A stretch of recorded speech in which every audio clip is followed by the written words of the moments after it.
And Joe, why was the snowman smiling? Why? He heard the snowblower was coming. Oh, wait a minute. This is a family-oriented program. The Manson family. Yeah. Again, belated happy Thanksgiving. You had a nice time with the family. Who are you? Was that what you said all day at the? Welcome to Carnival Personnel, folks. Oh, I'm Jacques. I'm Joe. And now talk. Now to the me. pleasantries. Thanksgiving. Yeah, what about it? You want to fight? No. I'm gay, okay? I wish. We had a very missed opportunity. With Thanksgiving. We will rectify this situation next year. How have we not done an entire special dedicated to I know we talked about it, but WKRP all over the interwebs and Super 70 Sports on Twitter. it's the best. And did you read the whole thread that they had, like people quoting lines from it? And No, I didn't get that deep into it. We're talking about the scene from WKRP in Cincinnati, the ill-fated promotional stunt that the station had done in one of their, I think the most memorable episode from the show, if not all of 70 sitcoms. Thank you. I was going to say, it's not the most memorable episode of that. It's got to be top 5 70s. Yes, it's the one where, for a promotional stunt, I think it was during the like a Thanksgiving parade. Honestly, I didn't see the entire episode growing up. I remember the line, I remember the ending, but they were going to throw turkeys from a tall from their window. Well, people had shown up for a turkey giveaway, and they weren't expecting the live turkeys, to be dropped from a helicopter. Oh, was it a helicopter? No, a helicopter. I thought it was plane. their window. No. Oh, okay. No. And the great thing is, so Les Nesman is broadcasting the whole thing and he goes, oh, and it's pulling a banner, WKRP. Like he didn't realize it was a station banner. He's there to report the news. Right? He's not there to assume. And then the turkey drop starts to happen. And it was akin to the Hindenburg. Because he does say, oh, the humanity. Yes. What is it? The turkeys have hit the ground with as much force as a bag of tomatoes. They're dropping like bags of wet cement. And then, of course, Gordon Jump, who played the general manager Mr. of the Carlson. Mr. Carlson, he comes up with, I think, Herb Tarlick next to him, covered in feathers and other things, and he's trying to explain himself out, and he says the seminal line, "As God is my witness, I swear I thought turkeys could fly." And so I've told the story where Biff and I are driving from L.A. to Scottsdale for a hockey tournament, and we're 2.5, 3 hours out of L.A., 4 hours before Scottsdale, smack dab in the middle of desert, absolutely nowhere, where you get excited because you might see a speed limit sign every 40 miles, and I think it was John called and said, "Where are you guys?" And Biff, without blinking, says Otisburg, which is akin to Superman 1. And I thought that I've never loved a man more than I love Biff in that moment. And my love for Biff only grew a little more where my birthday a month later, he got us Otisburg t-shirts. It was a map of California, and it showed right, where Otisburg was from the movie. That said, scrolling down, there was a lot of people who had commemorative shirts, actually as if they bought them for the turkey drop, like KRP was giving away t-shirts the day of the drop. There's a couple of those t-shirts that my Christmas will be ruined if I don't have under the tree. If that's a subtle hint to anybody, I'm not good at dropping hints. Are you good at dropping turkeys? Now, the other thing that we've done we did the whole rundown of Halloween specials last year. We did the whole rundown of Christmas specials. How did we not do a complete sideshow based on the Charlie Brown Thanksgiving? Because it's awful. That's why we haven't done a sideshow. Awful good? No. Awful some? No, not awful some. I do not like it, Sam. I am. So if you follow me on Twitter at OptiGrabber, I don't know why. I don't know why I'm promoting this. Only because it actually got a bit. I tweeted out something on Thanksgiving. My hot take on how the whole premise of Thanksgiving Charlie Brown or Charlie Brown Thanksgiving is awful. I wrote it's frustrating. It goes nowhere, and Peppermint Patty is master shake level asshole in the episode. Master Shake. That's like, wow. Throwing a little Aqua Teen Hunger for I love the character of Master Shake because he's such an asshole.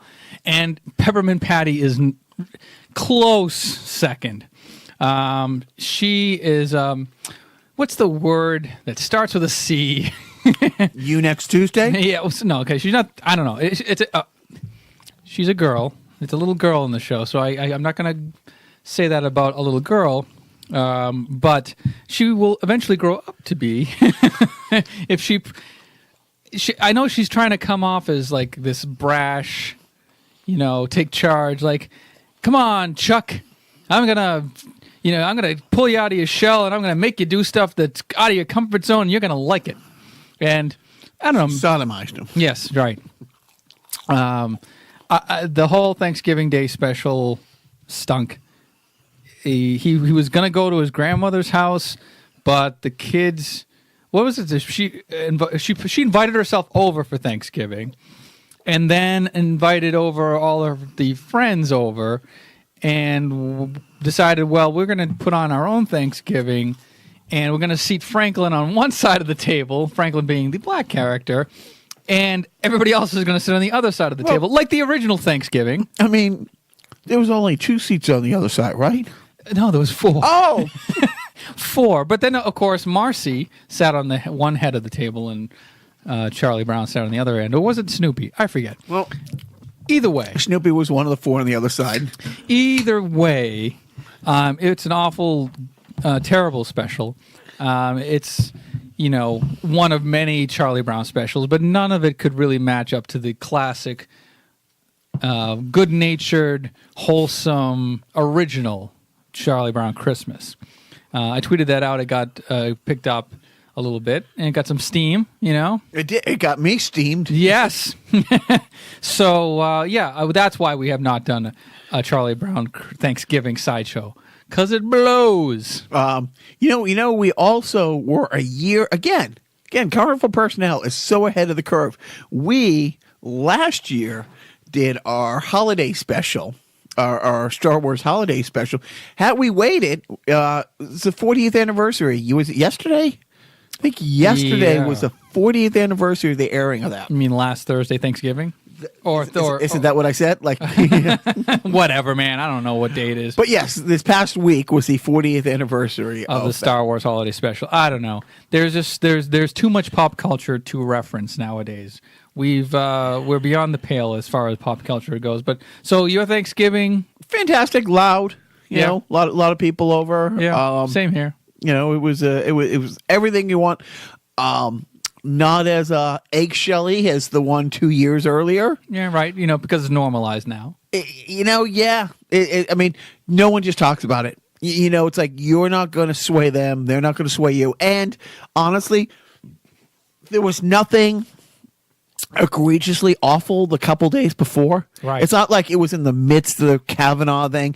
But it's funny. It did come up in conversation, and somebody who feels differently than I do politically, no names mentioned, my mom, somebody picked up my blue Patriot hat with the old logo on it and said, "Oh, is this new?" I'm like, well, no, it's newer, but for the last umpteen years, I only wear a Patriot hat with the old logo. And honestly, the Patriot hat that I've worn for years and years and years is red. And I said, I can't wear the hat I used to anymore. And one of my cousins like, why not? I'm like, well, I'm a middle-aged, overweight, white guy who, if somebody sees me from more than 3 feet away and sees that it's a Patriot hat and sees me wearing a red hat, I know the optics. I don't want to play into those optics. I mean, it's funny. I hadn't seen Steve, our friend Steve, in 18 years. And when he saw me for the first time, maybe 6-7 months ago, I was wearing that Patriot hat. And I had completely forgotten all the time that we were doing Formal Edition. I always had, and I don't know why, one day I just picked up an old St. Louis Cardinals hat. I didn't like the St. Louis Cardinals. I was a Red Sox fan, but for some reason I wore St. Louis Cardinals hat for a few years. And Steve thought it was like the same hat. I'm like, no, it's a Pat hat. But like, I can't. And my mother's like, why not? Well, that's ridiculous. It's like, yeah, you can say that. Guess what else is ridiculous? Raking the forest leaves. But I don't want to get too down that. So let's. I don't want to leave Thanksgiving. I want to kind of segue into what you were kind of leading up to. You're starting off with last week about how, as I'm chewing on a breadstick, how you were going to, do something about watching your weight. Well, why don't you? How's that going? Why don't we break down the fourth wall? Why don't you just read down the list of what our talking points? On the paper, it says fat shame update. Who am I kidding? So I did last week. Came in, tipping the scales at a quaint 260, and I wanted to jumpstart my program. It's Thanksgiving. Now, I can't use the excuse it's between Thanksgiving and Christmas. I can't lose like 10 pounds. But it's like, yeah. So, I'm in here recording last Sunday, just days before Thanksgiving. And, so we'll start. I will start the fat shaming for reals next week. Best to start your weight loss program during the holiday season in America. Great idea. So let's get right into the holidays. Have you seen the new Deadpool trailer for the PG version? Of course. How can I not? It's awesome. Yeah. I mean, let's spoil it for the people. Yeah. If you haven't seen it by this point, fuck you. It's so Deadpool is being re-released into movie theaters this holiday season. PG-13. They're pulling out most of the fucks, if not all the fucks. Anything that gave them an R rating for the original Deadpool movie, they're making now a PG. Like the whole baby dick thing? Yes, right. Well, was that one or two? That was two. Deadpool 2. That was 2, right. Yeah. Is this Deadpool 2 being re-released? Isn't it? Oh, okay. Honestly, I thought I'm kind of confused. Either way, I'm going to go, but go ahead. Okay, so the trailer is Deadpool holding a storybook of the Deadpool 2 movie, I guess. And he's reading in sort of a bedtime story fashion to Fred Savage in bed, the same bedroom as the Princess Bride.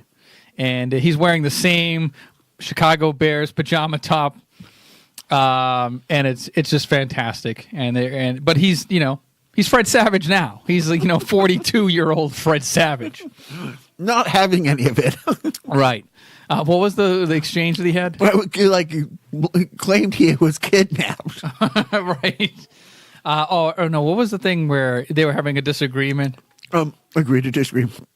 And then Fred Savage, I forget what Fred Savage said, but like Deadpool, a.k.a. Ryan Reynolds, is like, I liked you much better younger. Oh, yeah. I mean, you go see the trailer. We're ruining it as we do everything. Now, I not accidentally, it was just on, and mom-in-law was, sitting watching the Macy's parade. I actually watched, and that's when I had texted you, because I was like, oh, please tell me that. And then I'm like, no, I think it's a Rose Bowl parade that Molly Shannon and Will Ferrell do the Cord and Tish and Tim characters. Meadows. Yeah, they did that for the royal wedding too. Oh, but they do. It's a rose, and the Tournament of Roses parade. 2 or 3 years they've been doing the rose. Yeah, they did it. They did it like on Amazon Prime 1 year. So I was watching it. I'm like, oh, I hope I can do this. Yeah. So I'm watching it, and it is what it is. I mean, it's like. Could they could replay any parade in the last 10 years, and I how would I possibly know? And every 2 or 3 floats, there's somebody singing, and whether it's somebody from The Voice or it's this person or that person. Did you see the lip sync fail? No. Oh, there was a major, and even the boys, And management, who was getting ready to get stuff together to go over to my mom's house, looked up and they're like, "Oh wow, is that?" It's like management equated it to, as blatant as the Ashley Simpson one on Saturday Night Live. on Saturday Night Live. Definitely as bad as that. It was off by 5 or 6 seconds. On live national TV, you know. Was this the first? Like I'm asking you, like you would know. Maybe this is the second year without Matt Lauer. How long ago was the Matt Lauer thing? Was that this year? I think it's his first year, right? Yeah. But yeah, so it was Al Roker, Savannah Guthrie, and Hoda Kotb doing the commentary. We caught the last of it, but then you know what? We stuck around for the not the Westminster Kennel Dog Show, because aren't they in hot water too? We did too.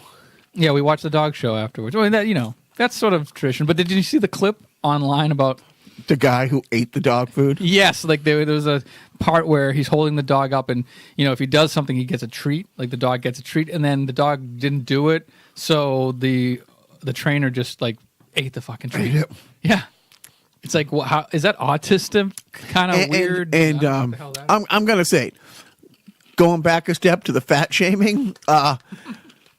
Yeah, I feel much better about myself at 260 after seeing the guy who ate the dog food. It's like, but we were watching it, and I kept wanting it to be, because the voice who does it is John O'Hurley, right? And I'm just waiting for it to be a complete. And he got the gig because he makes it lighthearted and makes a couple jokes here and there, but it doesn't go the next step. And I keep waiting for it to kind of go that next step. But we watched like 2 rounds of dogs, and I'm like, I don't like dog breeding. And I do love the movie Best in Show. And again, where I thought Spinal Tap was the funniest movie ever made until I was in a touring band, and then realized it's pretty much a straight up documentary, not a mockumentary. I can't help but think that, yeah, they pretty much probably nailed to a T that subculture. Yeah, my kids were into watching the dog show, but that is now going to be required viewing as Best in Show. And every time we hear it, again, Will Ferrell had a skit on Saturday Night Live called Dog Show, and every time you heard Dog Show, Dog Show. Was that with Molly Shannon too? Yes. Okay, so they've been working this magic forever. So when you hear John O'Hurley's voice, I'm like, I'm just waiting for him to take it to the absurd level. No chance, man. No chance. He's a straight shooter. So, anyways, yeah, and afterwards, later in the day, you watch your. You know, did the Lions win? No. Okay, I'm just making sure. I wasn't, you know, I was half watching the game, but you know, I basically wanted to say you saw your annual sacrifice of the Lions to whomever they were playing. They were playing the Bears, right? And they have been, and I don't have the Wikipedia up, and I'm not a Wikipedia of knowledge with anything, but them and Dallas have had the Thanksgiving game. Since the 90s. Probably. The 80s. And the thing is, the Lions have always been awful. And I'm going to say, if the Lions have had a Thanksgiving Day game the last 40 years, I don't think they've won 5 of them. I really don't. And I don't understand how they keep getting, like, what deal with the devil was made way back when that they got it. It's the Dome Stadium. It's the, right? It's got to be. I would think. I mean, or maybe because it was the largest venue at the time. Because the Cowboys, even if the Cowboys suck, Jerry's World is sold out. There's like 100,000+ people there. But I mean, at what point do the people in Detroit like, no, come on, you know, can we not do this? Can we not be again beat up on national TV? Can we just stay home, eat our turkeys, and pretend that our lives don't suck? No chance, baby. So, but during those, saw the commercial for a couple great movies or a couple interesting movies. Step Brothers Part 2 is coming out, I see.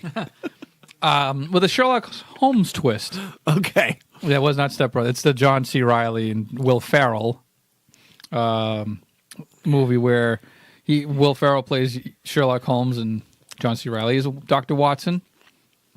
It looks interesting, but then what everybody's calling the live action Lion King, and it's just like, did you see any humans? Did you see anything that wasn't CG generated? Like it's still animated. It's not. It's it's a photorealistic version of the Lion King. It's it's modern computer generated, but the cast is like phenomenal too. It's got Seth Rogen and John Oliver, I guess, who's doing like the. When I saw those credits roll on the commercial, I'm like, oh, well, I guess it has to have some comic relief in there. Well, you revealed to me earlier today that you've not seen the original Lion King. Not the whole way through. I mean, Wow. Bits and parts, with here and there, but no, I've never sat down and made it through the whole thing. The Penguins of Madagascar, yes, just as culturally revealing. And then Ricky Gervais later, the day after the trailer release, he goes, I play a small part as the dentist who gets to pay $50,000 to shoot Mufasa. Wow. Wow, he never misses an opportunity to be awesome. Awfulsome. But it looks like it's going to be interesting. A lot of people are excited about it. And, it's as long as it's a good story, it's not going to ruin anybody's childhood, I don't think there are any humans in there, so I think it's pretty much going to be, another multi-gajillion dollar movie making experience. Is that coming out the same time that the live action Aladdin is? I don't know. Probably not. Why? What's the motivation there? So speaking of being fingers on the pulse, I also over Thanksgiving watched Ant-Man because my brother's like, you got to watch it. I got through it. Ant-Man and the Wasp. Ant-Man and the Wasp. It was okay. I missed like the last 20 minutes, fell asleep. Not because it was bad. It was just I was watching it late. And he's like, you got to watch it tonight. And I'm like, oh, I'll watch it the next night. And I saw him at Thanksgiving. He's like, no, movie's fine. It's all right. It's not my favorite, but you got to go watch the cutscene. And I did. And hopefully Joe and I will talk about that next week. But this past Thursday, we did our Stan Lee podcast tribute. We're the only podcast that did a Stan Lee retrospective. I think they called us the definitive Stan Lee retrospective on the internet. And then today, Joseph and myself, we went with our offspring to see. Don't. Ralph Breaks the Internet. Yep, Wreck-It Ralph 2. Ralph Breaks the Internet.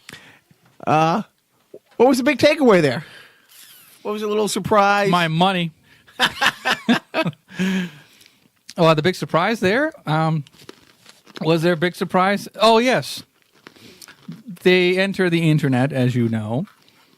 The characters Vanellope and Wreck-It Ralph. They go through the electrical cables somehow and get into the internet like they used to get into all the other arcade games that were plugged in the same power strip.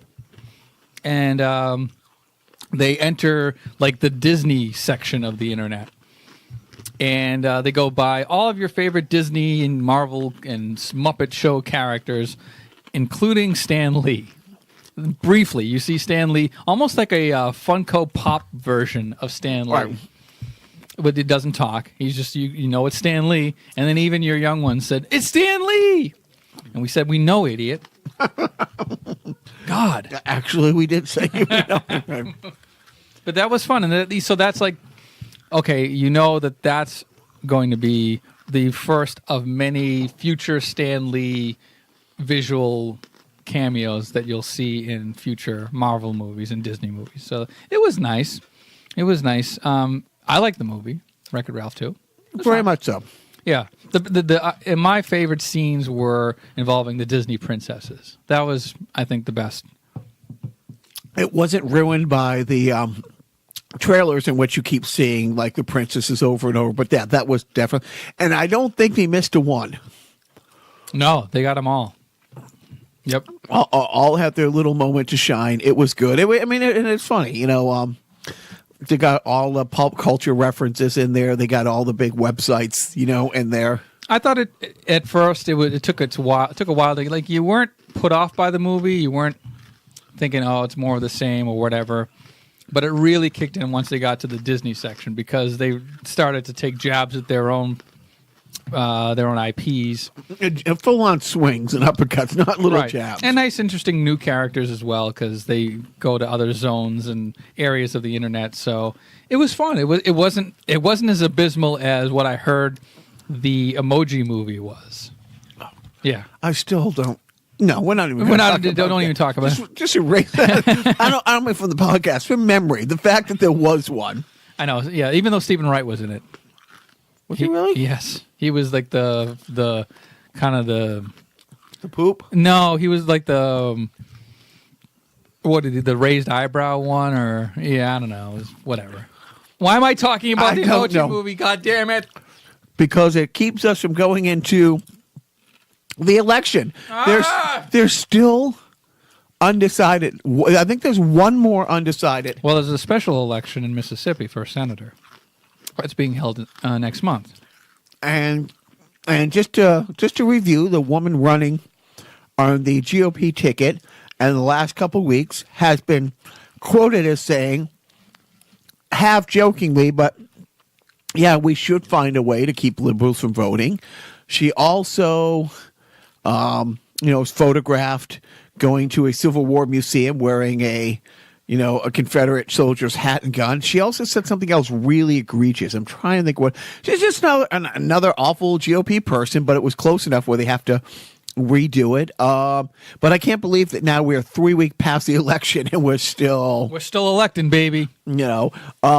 But now let's turn the page and start looking forward to the firing squad that the Democrats are always good at putting together when they are in power. And who's their target this time? Well, it's a circular firing squad, which is they're known to do.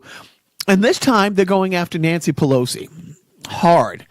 And you know who's been going after Nancy Pelosi hard for the last 2 years? The Republicans. And so it's like, no, you guys, that's their propaganda. And here's one of the things. It's like, no, you guys, let's say you don't like her. The optics of the optics of putting a man up for Speaker of the House, where you just rode a woman's wave to power. Like there was more women who ran than the history, more women elected ever in one election in history, more women voted ever in a midterm election for the Democrats in history. The optics of saying that's great. We're going to take her out of the one woman in power who literally has fought for, health care, who has been fighting the fight. And you have to stop and think, if she wasn't a good politician, if she wasn't an effective Speaker of the House or a leader, would the Republicans be running so hard against her? They weren't running against anybody else as hard in this midterm election. It's like, you can't let Nancy Pelosi take over. And it's like, okay, if you got the House, but you're still following through on their agenda of taking her out, it's so I don't know. I don't know how closely you've been following it. What's the follow? I mean, there's plenty to follow, but I have not been following how vehemently, the Democrats are lobbying to oust Nancy Pelosi or replace her with somebody else. Who are the people that they were tossing around as maybe being replaced? They weren't. They, specifically, like this person, that person's running. A lot of the freshman class had run in purple states saying, oh, they're not for Nancy Pelosi. Like they had to take the GOP line of like, yes, I disagree with the president or this, but you know what? But I will not support Nancy Pelosi when I get in there. A couple of those people have backed off of saying that since then, but just the Democrats already getting ready to, like I said, the circular firing squad. Shoot themselves right in the foot, the balls, the chest, the tits, the everything. And so, it is. It's like, okay. But I did like the fact that, it's funny. Like we had already talked that like Mitch McConnell had turned around when we talked about this just a week ago. Mitch McConnell turned around and he warned them to not do an overreach, to not do too many investigations, to reach across the aisle and work. It's like, dude,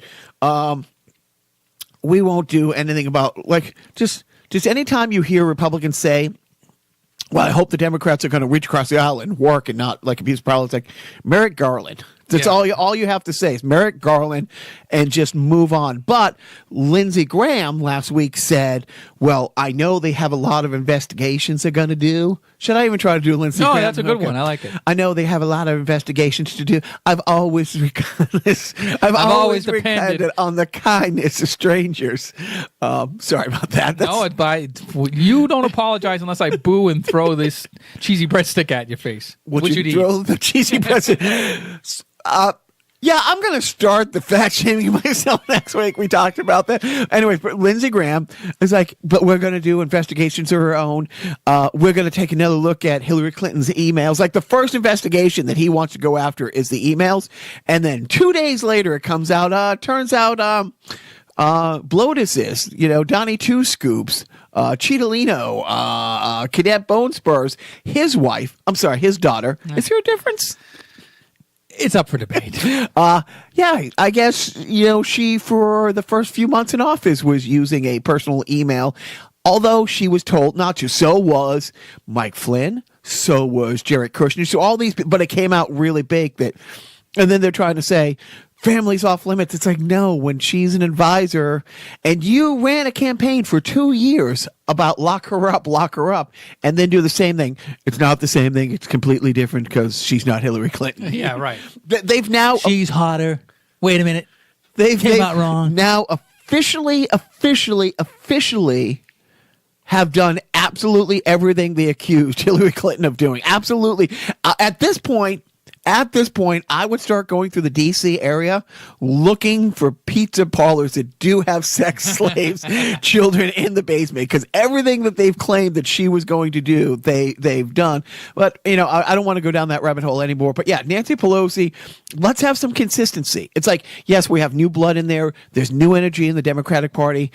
The number of freshmen, Democrats who have coming into the House is record number. The swing is now 40. It's now 40 seat difference. I mean, that's when you're talking a governing body of that size, 40 seat swing is a wave. Not a tsunami. Didn't take the House, but it is great. But we need somebody who's been there. It's like, don't reinvent the wheel now. And they put out their agenda that one of their first things on the agenda is campaign reform or election reform. Like, because they know they might have had a tsunami if the Atlanta race and the Florida governor race, there was lots.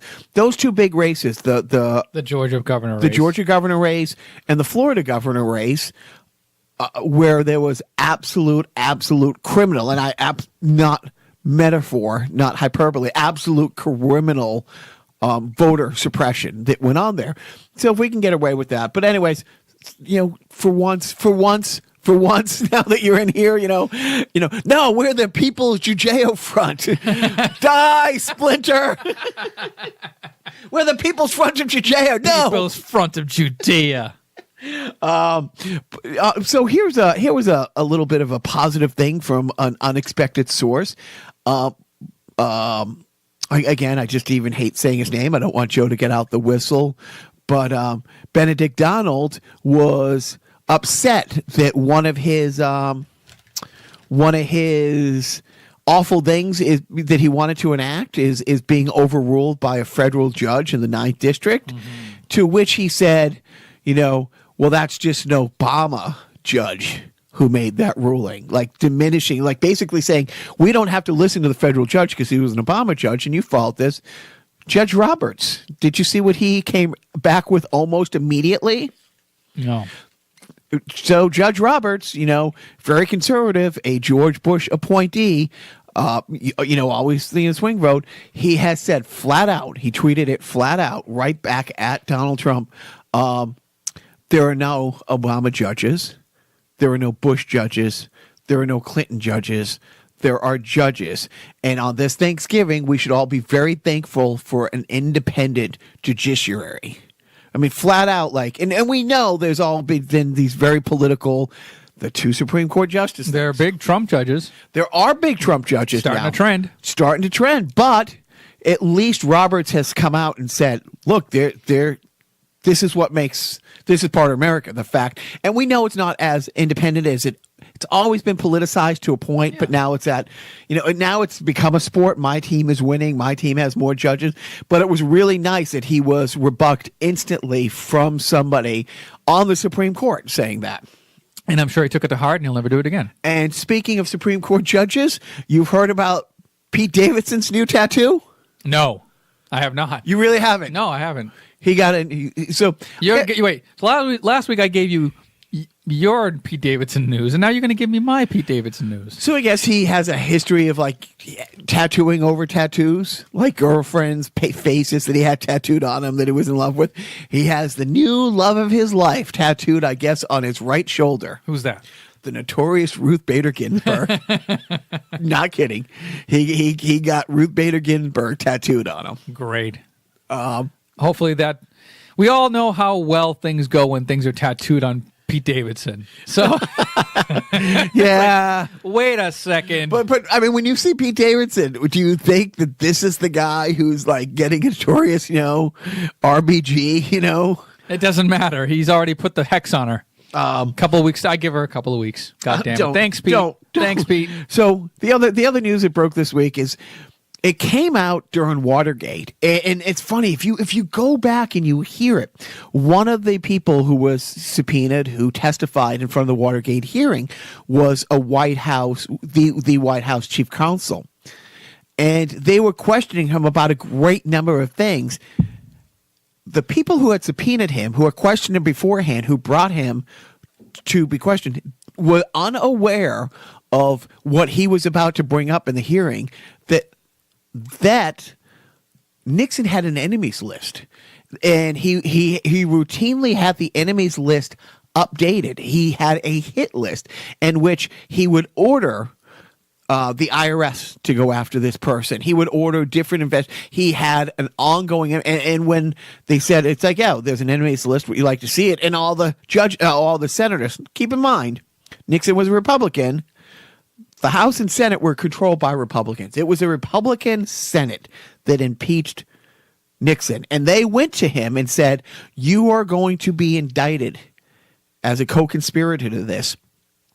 Here's all the evidence. That's why Nixon resigned. It wasn't because he knew. Mm-hmm. Yep.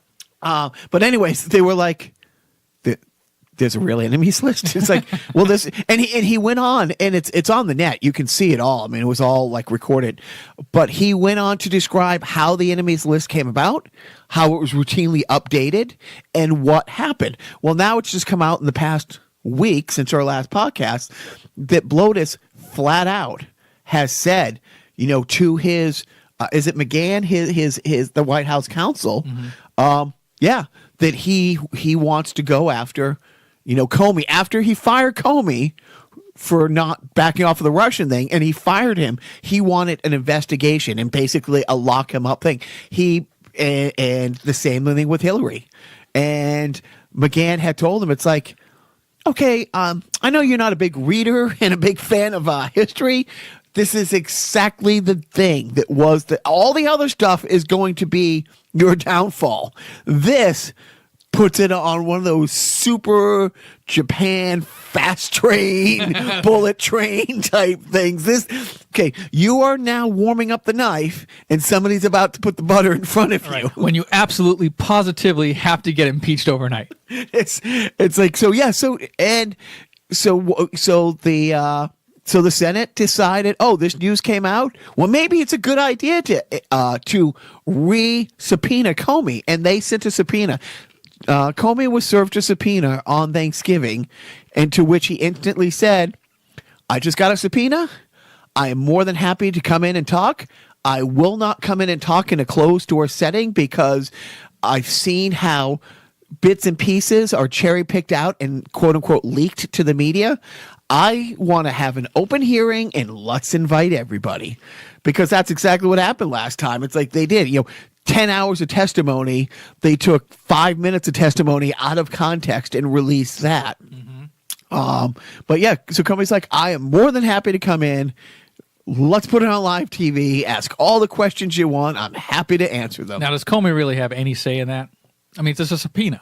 Well, yeah, but you can say, I mean, that's the thing. You can say, I will cooperate in an open setting, but I want the questions that you have, unless you have something to hide. Ask me these questions in an open setting. Okay. And when he laid that out there, so if you want to have this secret backdoor thing, it's like, I will go in there, and I'm telling you right now, I'll plead the fifth on everything. He's not saying this, but you can say that. It's like, look, I don't trust your process, but let's put it out in the open. And if you won't I'll come in. You don't have to subpoena me. I'm happy. I will show up Monday morning. I don't need to prep for any of this because you know what? When you're not about to tell a lot of lies, you don't got to get your story straight. So if they won't meet in public, well, then they have an agenda that they're hiding. Well, they're trying to rake him over the coals. Speaking of raking, well, it is fun. It's great that our friends in Finland don't have the forest fires that we've had in California. why? Some people, crazy people say, well, they're a Scandinavian country that gets covered with snow 9 months of the year, and the other 3 months of the year they have mud because the snow had just melted. By the way, in those 3 months when it's not snowing, it happens to rain a lot. Nothing to do with it. They rake their forest, Joe. They rake their forest. Wow. You know who told us they rake their forest? Who? Their president. Oh. Oh, wait, no, he didn't. No. And in fact, when Donnie Two Scoops said, yeah, the president of Finland told me that, instantly the president's like, we've never talked about this. In fact, we've never talked. And to which I think the official White House response was, no, I can't hear you. No. I'm too busy raking here. I can't hear you over the rustling of the leaves. So when we went back and said, oh, man, wasn't it great that the world laughed at Blotus at the UN? And you're like, no, that they're laughing at us, whether we like it or not. Was it a funny moment when they bursted out laughing at his face? Yeah, that was a fun little moment. Embarrassing as all fuck. Before Ralph broke the internet today, I believe Finland broke the internet with an overwhelming amount of clips of people out there raking. Did you see all the trolling? I did not. I mean, they had groups of dozens of people, well choreographed, doing raking skits and leaves, and it's the world is laughing at us again because they can afford to. That's why. Speaking of afford to. Well, we need to afford this podcast. And we also have to pretend that we're getting paid by sponsors to pay for this podcast that we really just paid for out of our own pocket. It's a long story. Anyway, listen to this defunct sponsor of the week. I'm home, Elaine. Jerry, I just had a great idea. This is where I always get a funny feeling in my stomach. I'm going to write a new jingle for Building 19. Building 19 doesn't have an old jingle. Doesn't matter. We need to tell people how they can save money every day on great merchandise. We can do it without a jingle. Listen, save your dough. Our prices do the trick. When people see what you have bought, I know they will be sick. you ruin the whole mood. Let's just stick to good stuff cheap. We can stop the defunct sponsor anytime you want to get Mr. Sanders back in here to do Squatty Potty ads. I will take those gladly over a defunct sponsor. Oh, man, I guess it's more defunct sponsors for us. Joe? Yes. Who's the greatest hockey player to ever grace the Boston Garden ice? Bobby Orr? Not even close. Well, no. Okay. The New Garden. Oh, the New The Garden. New Garden. Let's go with the New Garden. Oh, gee. Wrong.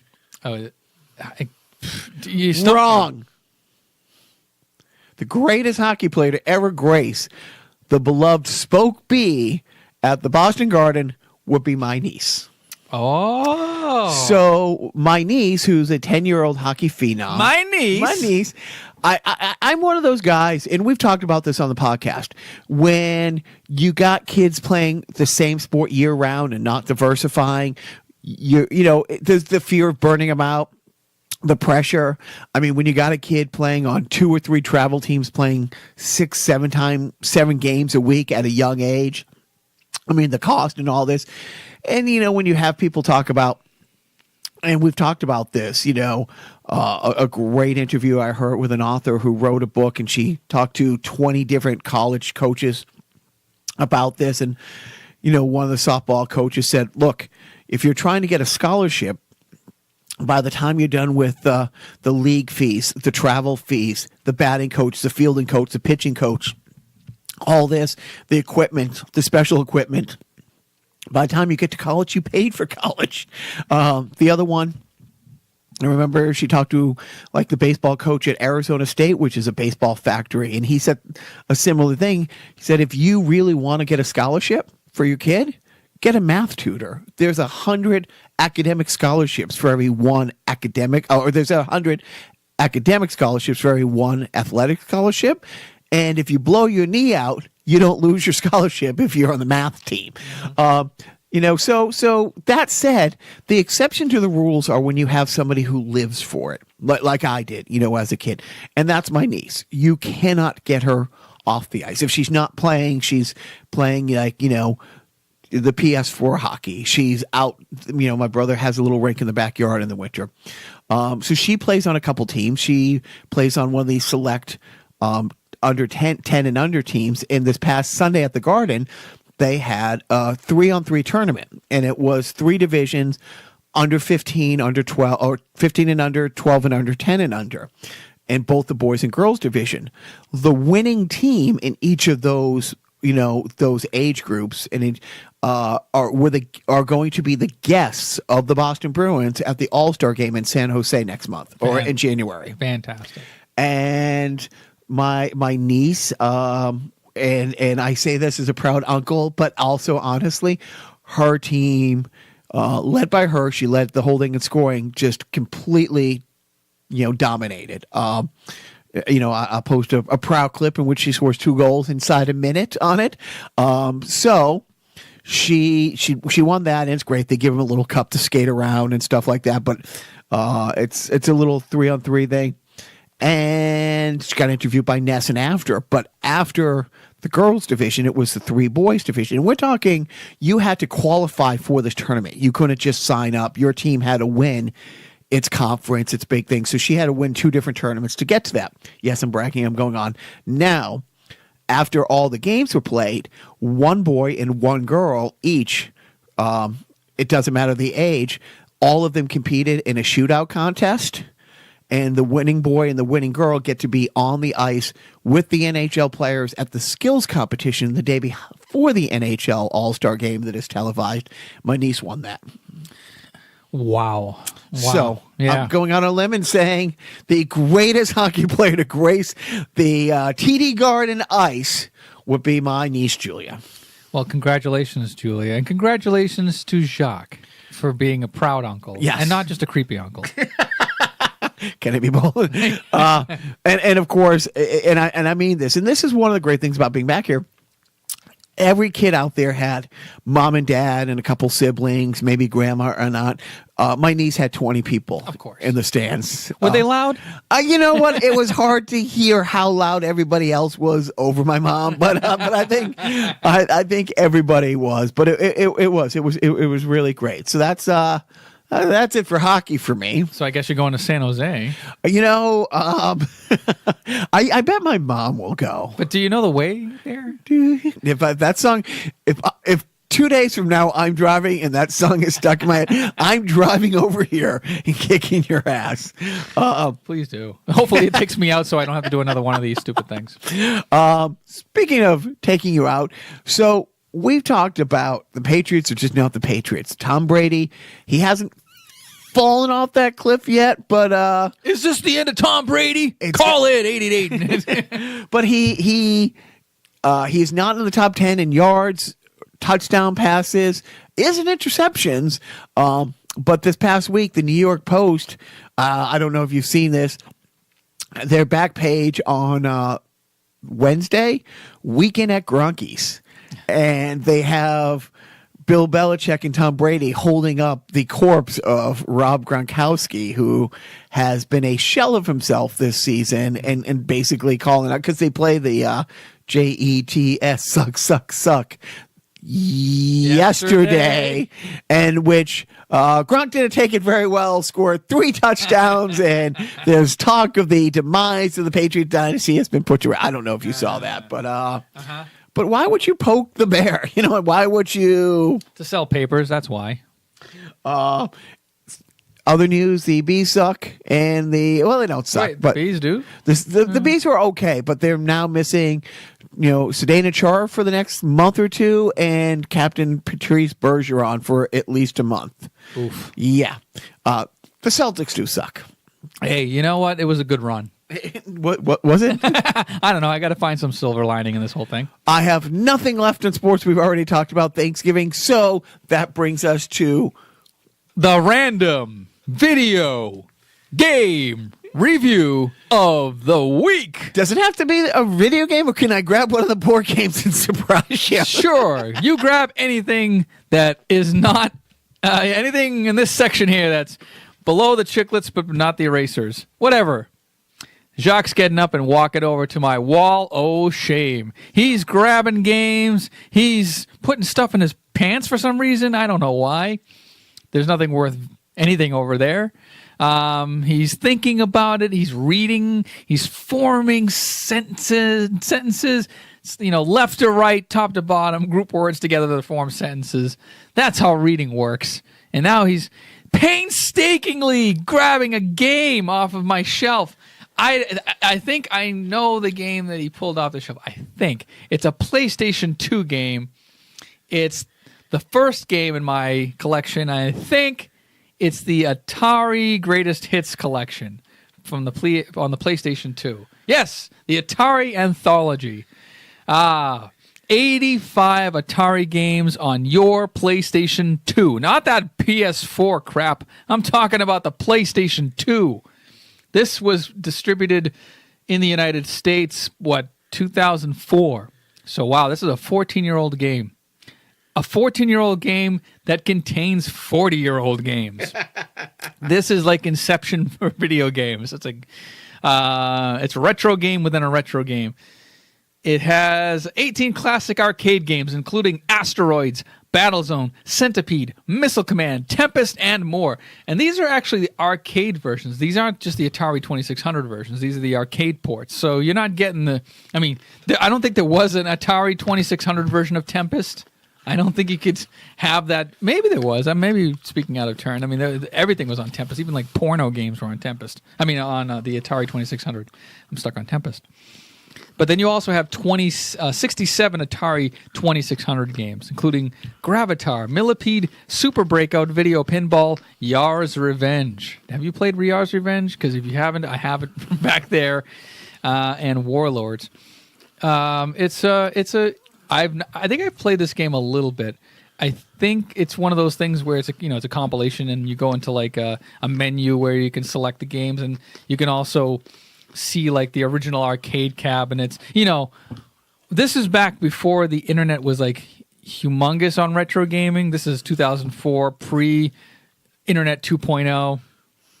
So having a collection like this and emulating games back in the early 2000s was sort of like the thing where you had to dig for it, you had to look for it. You weren't, it wasn't like you couldn't play Atari 2600 games or like arcade games in your web browser like that. It wasn't that accessible. So this was sort of like a must-have for Atari fans. And it even has the manual, the copy that I have. It's a pretty good collection. I mean, if you're into Atari games, this is your bag, baby. And even the Atari arcade games don't just have the black screen. It has the arcade overlay. So if you look on the screenshots, you can see that it has, what you would be looking at if you were actually at the arcade machine, like the graphic overlay around the screen. So it even further immerses you into that arcade experience. So, a lot of good games. Did you have? What was your? Galaga was your go-to game, but like, would you ever play games like Asteroids? Were you ever into like that? Only on the the arcade Asteroids with a dial. No. Okay. Or Missile Command. That was with the trackball. Again, Missile Command. Big. I was big on the Atari Missile Command. 2600. What was the first one? When Missile Command first came out on Atari. Well, in the arcade, that was because it was originally an arcade game, but then it was brought over to the Atari, the home. Yeah, the home Atari was Missile Command. That was probably the first game that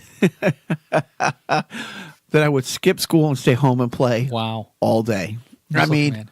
All day, and you used to get. And it's funny because I heard somebody talk about maybe 10, 15 years ago mention Missile Command elbow, because the way that you would sit and do it, you could literally get like a tennis elbow thing, but playing Missile Command. That's crazy. And you know what's funny about those Atari games is that you spend all day long trying to get like your high score. It totally erases as soon as you shut the game off. Right. There's no battery backup unless you took a Polaroid of the TV screen and it didn't glare so that you couldn't read the high score. It was only for you. It was only for your own edification, your own, 10-year-old mind or whatever it was. But I get it. I get like that sort of like, because really when we, us video game players, or the gamers as we like to call ourselves, I think for the most part we're not so much fans of games as we are fans of wasting time. It's just we don't mind that we're trying to one up our own high score, our own achievements. And we don't necessarily need to have a record of those achievements. It's now with, technology being the way it is, of course you can solidify all of those achievements online and in various formats forever and brag to your friends. Why would you? But back then, as long as you knew that you could brag to your friends and say that you got, 50,000 in Missile Command. I don't know if that's a high score, or even like 100,000. Where you break the 100,000 barrier, you got to the 6-digit mark. It's almost like bragging about income. It's like I'm not going to show them my bank statement, but I can say that I'm pulling in $100,000 a year. Well, it's funny because it was recently when I was trying to get through the Arkham Asylum thing, and it's like you're like, yeah, and you get 100%. Nobody cares but you, and I'm like, yeah, but shouldn't that be enough? Really? It should. It's kind of like when women are chastised for, you don't have to dress up for a man, and then how the women usually respond, well, I'm not dressing up for the men. I'm dressing up for myself. I'm there to make myself feel good. I'm not playing Missile Command all day long to impress my friends. I'm there for myself. I'm impressing myself. Now that said, I have not taken Polaroids, but with the phone, taking pictures of high scores, and I have sent them to you, and I have sent them to my friend Chris, our friend Chris, our Resident Evil friend Chris, you should have him back on and do another podcast soon. But yeah, when I've 100% at something, is that what you're doing? I'm showing him a screenshot that I took on my CRT of a game that I completed about 6 months ago. That's fantastic. It's you've completed everything in New Super Mario Brothers Wii, and I did that within the year 2018, probably 10 years after. I can't see. Show me that. Is that Japanese writing under that says "Now get a life"? No, it says "Okay." Okay, all right. I never learned to read. But there's been those times when I'm like, oh my God, it's like I've been on this trophy hunt, not a trophy wife hunt, but legitimately, I got to find this Riddler trophy. I know it's in this part of Gotham City, and I've spent like 3 or 4 hours, like the wee hours of the morning, and I find it. I'm like, oh my God, so great. Why am I fucking doing this? Right. And instantly. Yeah, I get that after, obviously watching, something on Pornhub or but then I'm like, usually I get that if I spend a certain amount of time trying to find something and it's just not going somewhere, I do have the wherewithal of saying, you know what? I got to pull away from this because there's other things I could be doing that, like I don't need this. Like I'm becoming aware. I'm starting to learn. Like, no, I shouldn't be wasting my entire life on getting these 100%. Now, if you happen to 100% Marvel Spider-Man like I did, only on the amazing level. I mean, I'm not going to brag too hard. I didn't do Ultimate Spider-Man. That's a chore. I've yet to try that. But that said, I'm pulling back on like how hard I play these games. I don't try to get everything if it becomes like just a super daunting task. Like, there are hard video games that I've seen professional like YouTubers struggle to beat, like on the Nintendo. Like they'll spend like 5 hours in and I'll look at these like 5-hour playthroughs of games that should only take like maybe 45 minutes to complete but they want to do it they want to do it like the long way or whatever. And I'll look at them like, why are you doing this? Oh yeah, because you're getting paid. Because you're on the internet and your income is based on the amount of views you get, and you have 1 million followers. That's why you're doing this. And you specifically, there's got to be those moments where you get an achievement and you're like, oh fuck, this took 5 hours.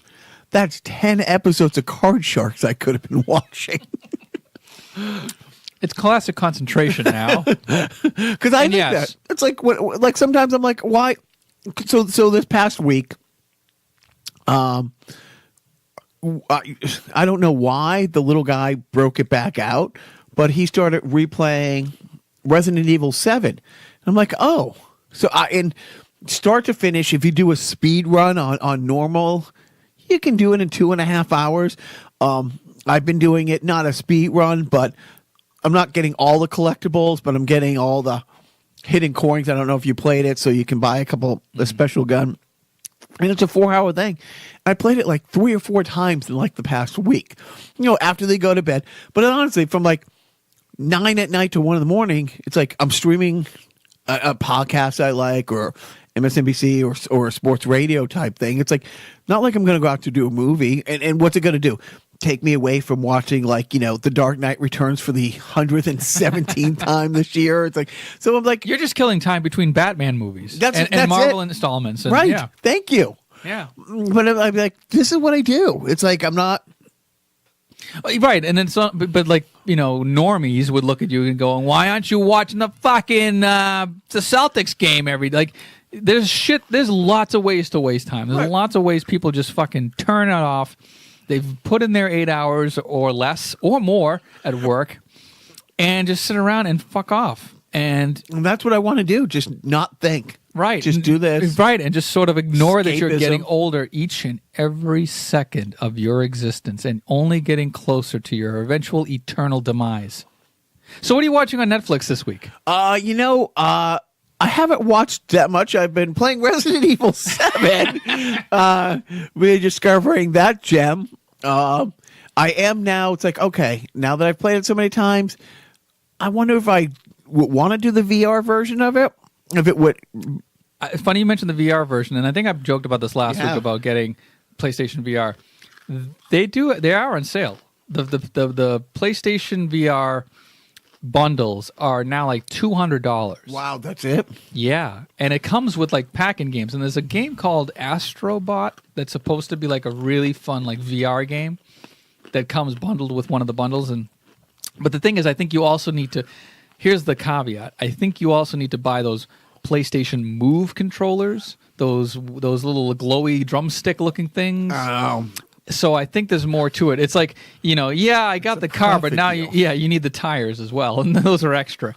So you're probably looking at almost $250, maybe $300. But then you're also buying the games to go with it. So it's a slippery slope. Yeah, you're gonna buy the Batman VR. You're gonna buy Resident Evil VR.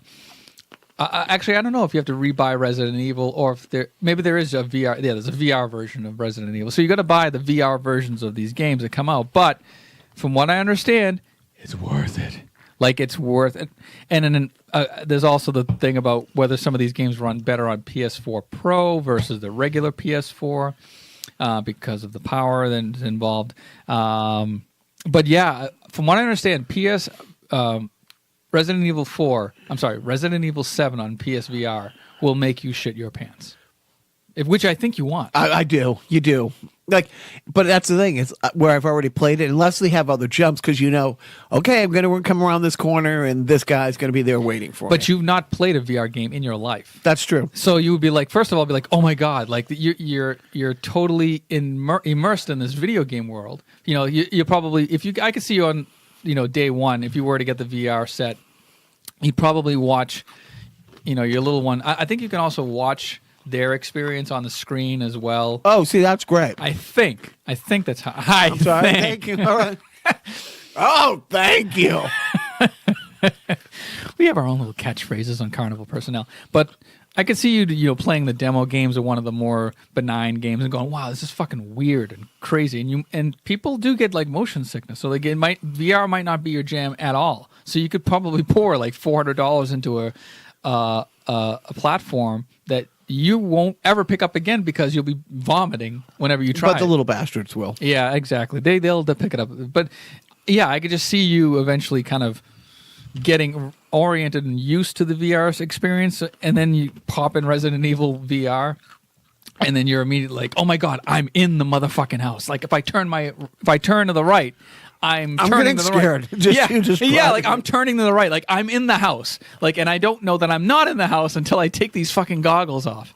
So yeah, it's weird. But like you see this stuff online, you're like, I kind of want that. Like I want that experience because it's kind of like when when you get older, you want to experiment more. You want to do some new things. You kind of everything is old hat.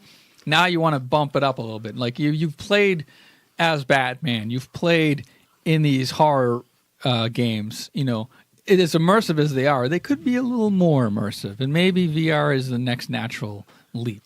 I think like Doom VR is also out there. So I mean, all those first-person shooters in VR, like that VR, if it progresses the way it's going and it doesn't become just like this sort of like 3D kind of fad, you know what I mean? This could be like the next level of gaming where, they've been working on VR since the 90s, and now it's finally come to fruition where you can actually have a real good immersive experience and get your money's worth. Even though it's an extra $400 to do so. So that's actually, let me get to my Netflix pick real quick.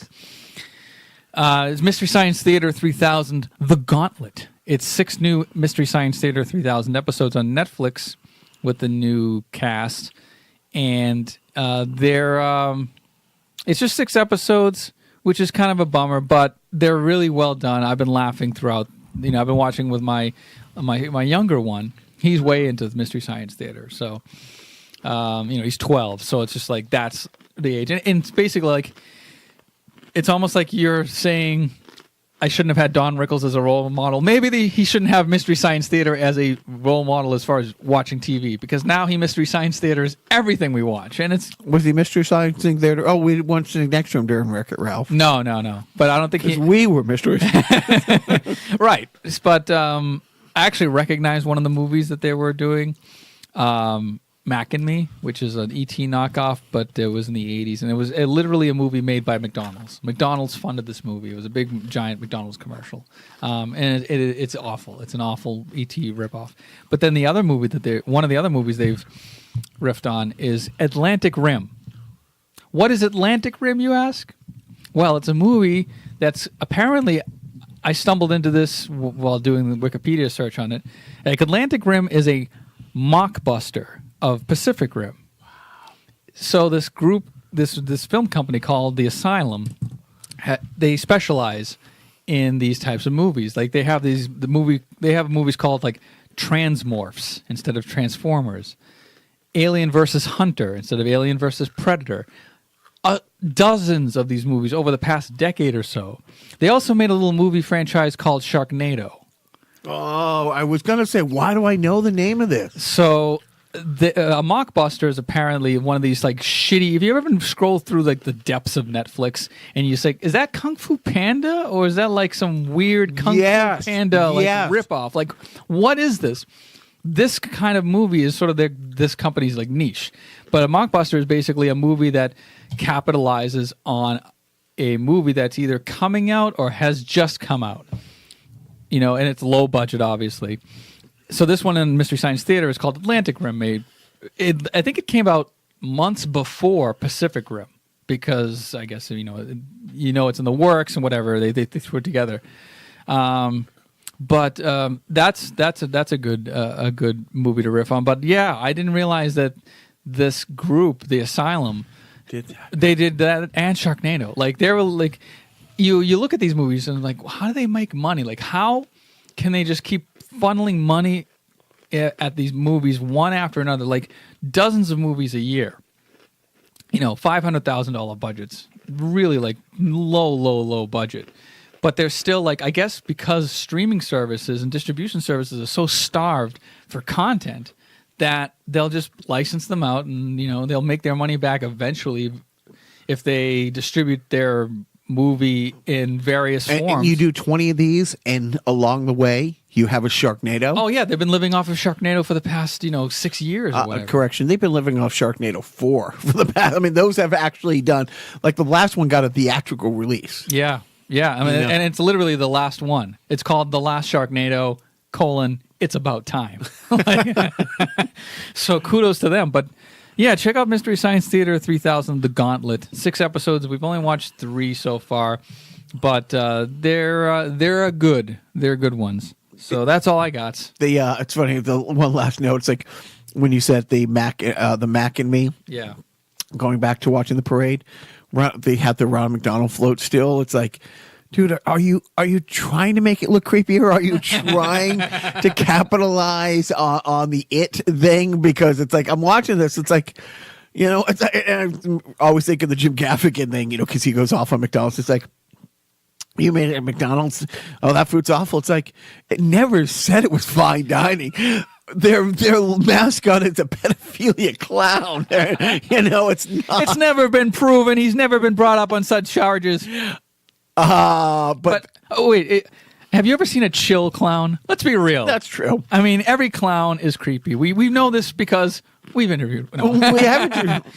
She's not creepy, but no, she is. Okay. Her because she has 3 different clowns, and one of them is meant to be. Yeah, I got you.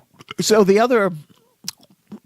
It made me think. Watch the Goldbergs this week. Or it wasn't this week, because it's all it's on demand or whatever. They had an E.T. video game episode. Oh wow! And it's great because he thought it was going to be the greatest game ever. They get it, and he kept falling in that pit. You know, which is a big. At the end of the episode, he had himself, because he recorded everything, finally getting out of the pit. Like the actual Adam Goldberg. Adam Goldberg as a 12-year-old actually playing it. Getting out of the pit, yeah. So moving on, parenting tip of the week. You got one. I do? I don't know. I'm guessing. You know Thanksgiving, family. What? Oh, parenting tip. Let's see. Make sure that if your kids are picky eaters, that you bring them the food that they will eat to the Thanksgiving dinner. So, at some point, you want to lead them to water, and if they don't drink it, then you bring their own fucking chocolate milk or whatever the hell they will drink.